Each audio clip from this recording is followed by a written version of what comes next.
Hey there, practice owner. This is Sarah Nedler. I'm a trainer here at Silkin Management Group, and today I want to talk to you about how to build a strong practice culture. I'm actually going to be sharing my 3 best tips for HR with you today, so let's get started. All right, rule number 1, willingness is an executive's most valuable resource. Think about it for a second. The only reason why staff even show up is because they're willing, right? There must be some willingness to work there, or they wouldn't even arrive. So it's really important for you to use things like Employee Appreciation Day, rewarding your staff, acknowledging when they do a good job, to actually empower your staff to feel like their willingness is valued by you. The more they feel valued, the more they're going to actually demonstrate willingness by doing a better job, right? Rule number 2, the difference between being busy and productive is being fueled by purpose. Now think about it again, right? Your staff do actually work for you, not just for money. This is not our only reason. And believe me, if you have staff who only are there to clock in and clock out, they're just there for a paycheck, they're there for the wrong reasons, and you really need to look at maybe finding new staff.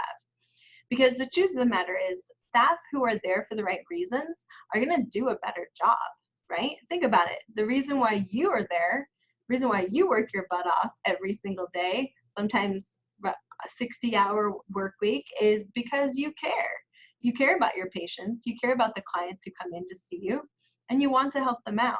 So if your staff are not there for the same reason, you're really violating the very definition of a team. A team, by definition, is a group of individuals who are there for a common purpose. So if your staff are not there on the same page with you, again, it's time to look at maybe revamping your staff. All right, rule number 3, you have to see and acknowledge what's right in order to prevent and correct what's wrong. Again, this all comes back to mentality. If you as an executive have the attitude that your staff do nothing right, chances are you're going to make that correct. You're going to make it true, even though it probably wasn't to begin with. Whereas if you really find what they're doing right and you validate that, you push more of what you want, you're going to get more of it. So really put some emphasis on this week. Take a look around your practice, see where people are doing things well, who's doing a better job maybe than even expected, and make sure you comment on it. Things like flowers, a bonus, acknowledging it in front of the other staff, all of these things can sometimes be appropriate to bring the morale of your staff up and make them feel like their hard work means something.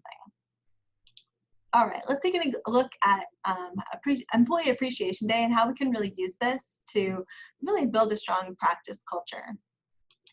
First of all, play games that your staff want to win.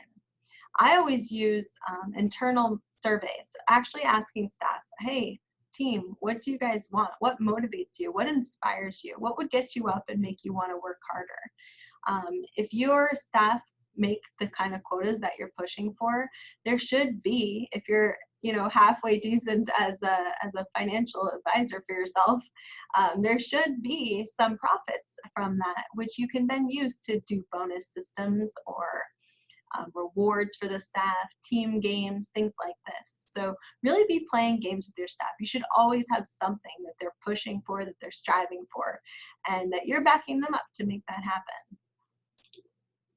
And next, I really highly recommend that you have a red line graph. If you're not familiar with this, then I highly recommend you jump onto our YouTube channel here at Silkin Management Group and find the video that I did on red line graphs, because this is a very wonderful way to measure your progress towards your goals.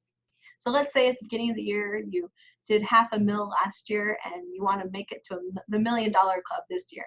Well, this is a perfect example of how you use a red line graph. Just break that down by 12 months, figure out how much you need to be hitting each quota for the month, and then set up a red line graph to measure your progress toward that goal. The more you use visual aids, the more on board your staff are going to be, because they'll be able to see when they're doing well, and they'll be able to tighten things up a little bit when they're not doing well. So again, highly recommend you do this. And a perfect example of what you could do on Employee Appreciation Day is reward the staff who are on quota, and maybe make even some kind of comment about the ones who are not, to encourage them and motivate them to get moving. All right, if you're interested in learning more tips like these on how to motivate your staff and really create a great practice culture, then contact us here at Silkin and we'll help you out.